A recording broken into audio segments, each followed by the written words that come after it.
Amen. Bàbá gbé ọ̀gá kò ṣe gba ọpẹ́ wa. Ọ̀rọ̀ rẹ fẹ́ jáde jóṣù èso ayọ̀ nínú ayé àwọn ọ̀pọ̀ ènìyàn. Ó ti rí bẹ́ẹ̀.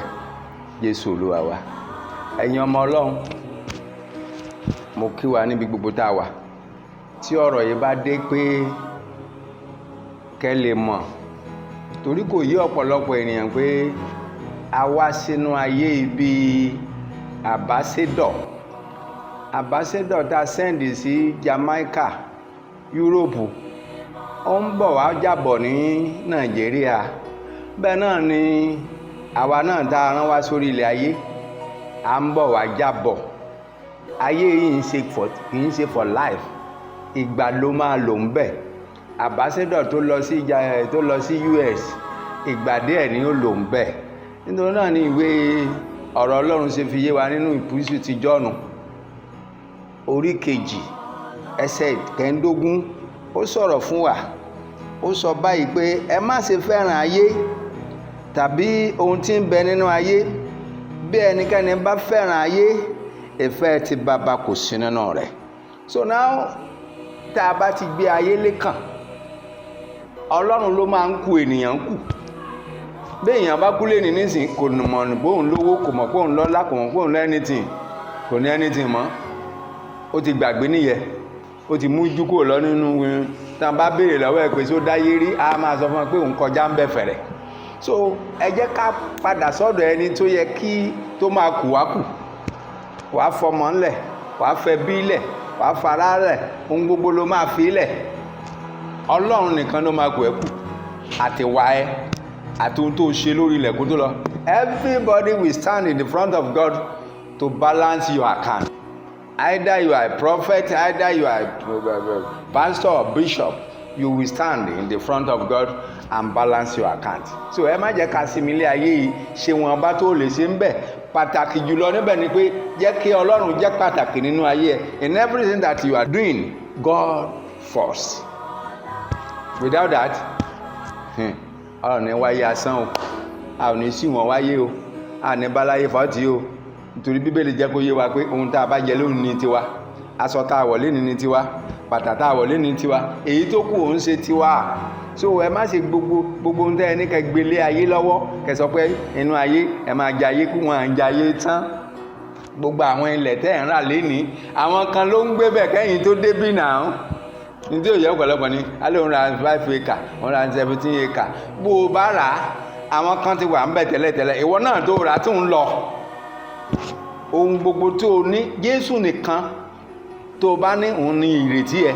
Gbogbo tó o ní ẹ̀yìn tí ìrètí ẹ, because they will spoil, wọ́n spoil ẹ̀ fún ẹ nígbà tó bá ti lọ, and you won't have mouth to talk pé nǹkan tí mo fi yìgìyà jẹ́ lẹ́ ń spoil bẹ́ẹ̀, kò rí bẹ́ẹ̀ o. So mo rọ gbogbo ẹ̀yin ọmọ Ọlọ́run tó ń gbọ́ ohun tí mò ń wí pé ẹ já padà sọ́dọ̀ Ọlọ́run.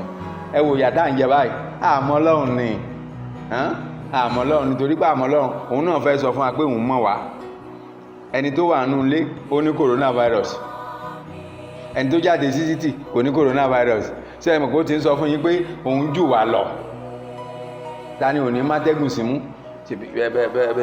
Bí atẹ́gùn bá ń fẹ́, wọ́n nínú atẹ́gùn ló ti ń jáde, accepted. But ta ni òun fátẹ́gùn sí mú? Gbogbo wa ló ń fátẹ́gùn sí mú. So ó lágbára lórí wa. So ẹ já padà sọ́dọ̀ Ọlọ́run, ẹ má já sinmi ilé ayé yìí, ìgbà díẹ̀ ni. Ẹ mọ̀ pé bàbá Òbí ti sọ pé ilé ayé yìí fún ìgbà díẹ̀ ni, not for life, not for forever. A period of time tó fẹ́ lò ń bẹ̀ ni pé lò ó dẹ̀ jẹ́ pé kí Ọlọ́run jẹ́ pàtàkì fún ẹ, torí òun ló máa kù ẹ́ kù. Ọmọ ni, aya ni, ẹbí ni, mọ́tò ni, jẹ́ẹ̀tì ẹni, gbogbo ẹ̀ ló máa fi lẹ̀. Nítorí pé o wá síbí wá ṣe aṣojú Ọlọ́run pé lọ ṣe báyìí níbi báyìí fún àkókò báyìí. Lọ́wọ́dẹ̀ ti dàsíkò yẹ, you are going. So gbogbo nǹkan tó ní o rò pé wọ́n ló ní ẹ, ìwọ kọ́ ló ní. Ẹni tó ní gbogbo àgbáyé, ṣé bí ìgbà tó ń bọ̀ o kówó dání, kò sí nǹkan tó kó dání, ìhòòhò ló máa wá bì. Tí o ń gbà tó bá tún lọ, wọ́n kàn ṣàánú ẹ, á ṣàánú ẹ, wọ́n á bá ẹ fàṣọ díẹ̀, wọ́n á wọṣọ díẹ̀ sí ẹ lọ́rùn, wọ́n á fàṣọ díẹ̀ yí ẹ, wọ́n á bá ẹ wá ilé àgbégbé tán. Kí ni ìtumọ̀ ilé àgbégbé tán? Ẹni pósí tán fi sí ọ àbí ìjọba ló máa kó nù ẹ, spirit ẹ ló máa kó nù ẹ. So it's better gbogbo ẹ̀yin ọmọ Ọlọ́run ẹ jẹ́ á tètè padà kó tó pẹ́ jù, pé kí ọwọ́ ìbínú Ọlọ́run kó lè dínkù nínú ayé wa. Ẹ jẹ́ á padà sọ́dọ̀ Ọlọ́run, nítorí ẹni dání ló mẹ̀dá, ẹni dání ló máa túnṣe ẹni tó dá wa ní Ọlọ́run, ó dẹ̀ máa túnṣe wa, ó mọ̀ bọ́n ṣe bí wa, ó mọ̀ ohun tá a wá ṣe láyé. Ẹni yẹn la wá fi sẹ́yìn. Nígbà tí èèyàn fi ọ̀fọ̀ Ọlọ́run sẹ́yìn olóhùn fẹ́ lọ mú nǹkan, ẹ bá ń béèrè pé kí ló fẹ́ lọ mú? Kò sí nǹkan tó fẹ́ lọ mú, torí pé iwájú tó ń lọ kí ló mọ̀ tó wà ńbẹ̀. Ọlọ́run nìkan ló mọ àná, ló mọ ìní, ló mọ ọjọ́ gbogbo. Ohun tó wá ṣe láyé òun náà ló lè ràn ẹ́ lọ́wọ́. So ẹ jẹ́ á padà sọ́dọ̀ Ọlọ́run. Gbogbo ẹ̀yin ọmọ Ọlọ́run tó ń gbọ́ mi, tẹ́ ẹ bá rí kíní wò, ẹ bẹ̀rẹ̀ sí wá ọ̀nà láti rí pé ẹ wá Ọlọ́run. Bí ìwé Àìsáyà ti sọ pé ẹ wá Olúwa nígbà tí ẹ lè rí, ẹ pè é nígbà tó wà nítòsí. So ẹ jẹ́ ká padà sọ́dọ̀ rẹ̀ o.